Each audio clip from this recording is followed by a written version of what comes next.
আলোচনা করা ছাড়া আমাদের ভাগ্যের কারোরই পরিবর্তন হবে না, আমরা চাইলেই হবে না। ফলে বাংলাদেশ শ্রমিক কর্মচারী ফেডারেশন যেমন শ্রমিকদের দাবি নিয়ে কাজ করে, আন্দোলন করে, দর্জি শ্রমিক ফেডারেশনে যেমন এই কথাগুলো বলে, তার সাথে সাথে আমাদের এই রাজনৈতিক সচেতন হওয়ার কথাও কিন্তু আমরা বলি যে এভাবে সচেতন না হলে আমরা আমাদের অধিকার চাইলেই আমাদের আদায় করতে পারবো না, কেউ আমাদেরকে পাইয়ে দিবে না, আর পাইয়ে দিলেই আমরা নেব কেন?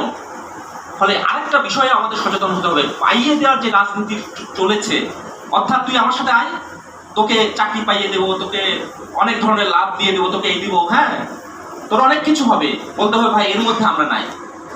আমি শুধু একা পাবো কেন, পেলে সবাই পাবো, আমাদের যেটা অধিকার সেটা সবাই পাবো। এই বোধে যদি আমরাও নিজেদেরকে না তুলতে পারি, তাহলে দেখেন বাংলাদেশে 53 বছরের দুর্দশার একটা বড় কারণও হচ্ছে পাইয়ে দেওয়ার রাজনীতি। বড় বড় দলগুলা তারা প্রতিশ্রুতি দিয়েছে এবং তাদের প্রতিশ্রুতিতে মানুষ সেদিকেই ছুটেছে, অথচ তার যে অধিকার সেই অধিকার কিন্তু সে সবসময় হারিয়েছে। তাহলে